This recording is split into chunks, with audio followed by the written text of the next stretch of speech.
اعوذ باللہ من الشیطان الرجیم بسم اللہ الرحمن الرحیم نحمده ونصلي على رسوله الكريم والمهدي الموعود عليه الصلاة والتسليم وعلى آلهما وأصحابهما أجمعين أما بعد فقال الله سبحانه وتعالى في القرآن المجيد والفرقان الحميد بسم الله الرحمن الرحيم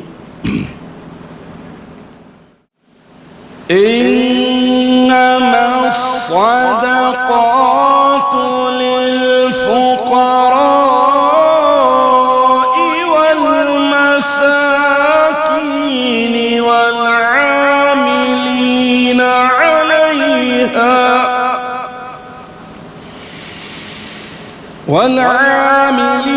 عليها والمؤلفة قلوبهم وفي الرقاب إلى آخره. صدق اللہ العظیم. سورہ توبہ آیت نمبر 60.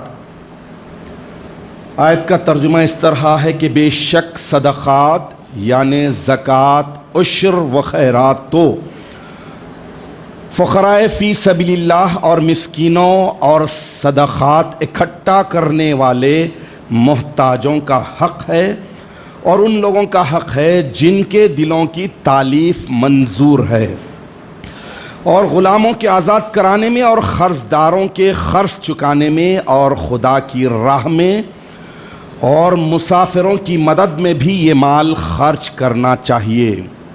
یہ حقوق اللہ کی طرف سے مقرر کیے گئے ہیں، اور اللہ جاننے والا اور حکمت والا ہے.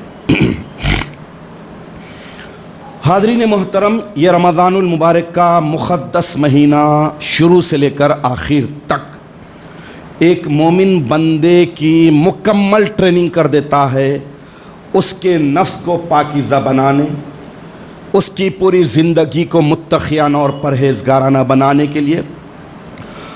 اس کے دل کو رمضان المبارک کے مقدس مہینے سے گویا ایسی اوپن ہارٹ سرجری کر دیتا ہے یہ مقدس مہینہ کے سارے بن وال کھل جاتے ہیں اور دل ایک دم پاک صاف ستھرا ہو جاتا ہے، اور روح چمکنے اور زندہ ہو جاتی ہے، روح میں تازگی آ جاتی ہے، اور مالی عبادت سے بھی اللہ کی محبت بڑھ کر مال کی محبت کم ہونے لگتی ہے. یعنی رمضان المبارک کی ساری عبادتوں کا ایک ہی مقصد ہے، وہ ہے تقوی، پرہیزگاری، فیئر آف اللہ.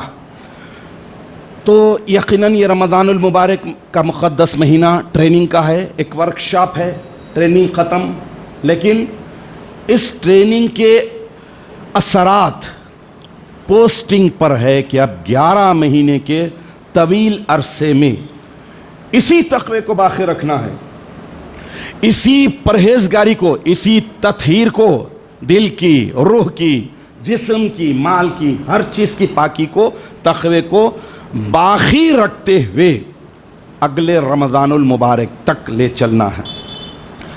اور ساری عبادتیں جب نیک نیتی سے ہو، اللہ کو راضی اور خوش کرنے کے جذبے سے ہو، تو یقیناً یہ تقوی اور پرہیزگاری اس کی زندگی پر بڑی اثر انداز ہوتی ہے. لیکن پھر بھی انسان ہے، بھول چک خطا کا پتلا ہے، خطائیں، کوتاہیاں، کمزوریاں ہو ہی جاتی ہیں. تو اللہ تبارک و تعالیٰ نے ہر چیز کا آلٹرنیٹ رکھا ہے، متبادل رکھا ہے. نماز کا وقت ہو گیا، قبلہ نہیں معلوم، اینما تولوا فثم وجہ اللہ، جدھر چاہو رخ کرو، نماز پڑھ لو. نماز کے لیے پانی نہیں مل رہا، تیمم، ٹھہر کے نہیں پڑھ سکتے، بیٹھ کے پڑھ لو، لیکن پڑھو بہرحال. ذکر سانسوں میں کرو، ایسا نہیں تو ایسا، ایسا نہیں تو ایسا. دین میں آسانی ہے، یہ بات ذہن میں رکھیے کہ اللہ تبارک و تعالیٰ نے آلٹرنیٹ رکھا، آسانی رکھی ہے، منمانی نہیں. ہٹے کٹے ہیں، اچھے ہیں، مالدار ہیں، لیکن پھر بھی سوچ رہے ہیں کہ نہیں اسے میں انویسٹ کروں تو فائدہ زیادہ ہے. تو اللہ تبارک و تعالیٰ دل کی پاکی کو دیکھتے ہیں. الاعمال